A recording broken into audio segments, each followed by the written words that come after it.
Boys high school के principal David Luke पर जालसाजी, आर्थिक गबन और अवैध नियुक्तियों का आरोप, एफआईआर दर्ज। प्रयागराज के प्रसिद्ध शैक्षणिक संस्था boys high school and college के प्रधानाचार्य डेविड ल्यूक के खिलाफ एक बार फिर गंभीर आरोपों के चलते सिविल लाइंस थाने में एफआईआर दर्ज की गई है। उन पर न सिर्फ फर्जी दस्तावेजों के जरिए नियुक्ति कराने बल्कि बेटे और सहयोगियों के साथ मिलकर विद्यालय की आर्थिक व्यवस्था में बड़े स्तर पर गड़बड़ी करने के आरोप लगे हैं। बिशप की तहरीर पर मामला दर्ज। यह मुकदमा diocese of Lucknow church of north India के बिशप मॉरिस एडगरदान की तहरीर पर दर्ज किया गया।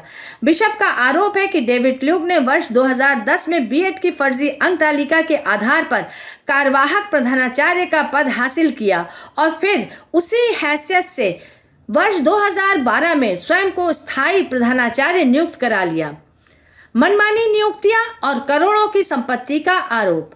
एफआईआर में उल्लेख है कि डेविड ल्यूक ने प्रधानाचार्य पद पर रहते हुए अपने बेटों और करीब 40 से अधिक लोगों की नियुक्ति कर उन्हें मनमाना वेतन देना शुरू किया।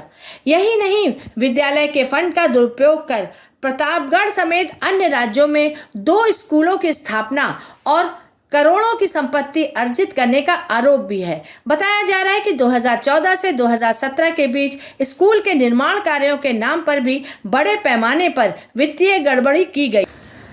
पूर्व में इस मामले में शिकायत सहायक रजिस्ट्रार सोसाइटी और अल्पसंख्यक आयोग को भेजी गई थी, लेकिन डेविड ल्यूक को इलाहाबाद उच्च न्यायालय से राहत मिल गई थी। उन्होंने अदालत को बताया था कि उनके विरुद्ध लगाए गए आरोप निराधार है।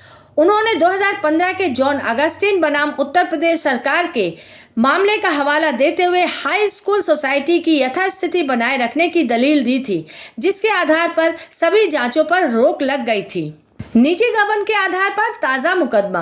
हालांकि बिशप मॉरिस एडगरदान का कहना है कि डेविड ल्यूक व्यक्तिगत तौर पर अपराध कर रहे हैं और यह किसी संस्था विशेष का विवाद नहीं है।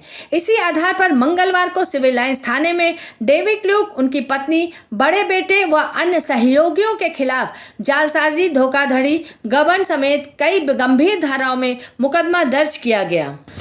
फिलहाल पुलिस डेविड ल्यूक और उनके परिजनों की चल अचल संपत्तियों, शेल कंपनियों और सहयोगियों द्वारा संचालित अन्य शैक्षणिक संस्थानों की जांच में जुट गई है। सिविल लाइंस इंस्पेक्टर रामाश्रय यादव ने पुष्टि की है कि विभिन्न धाराओं में केस दर्ज कर विवेचना प्रारंभ कर दी गई है। अमिताभ बच्चन के विद्यालय में घोटाले की गूंज। गौरतलब है कि boys high school and college वही ऐतिहासिक संस्था है जहां से बॉलीवुड के महानायक अमिताभ बच्चन ने शिक्षा ग्रहण की थी।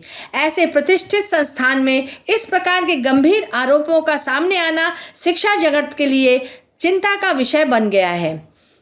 जनतबिश न्यूज़, लखनऊ।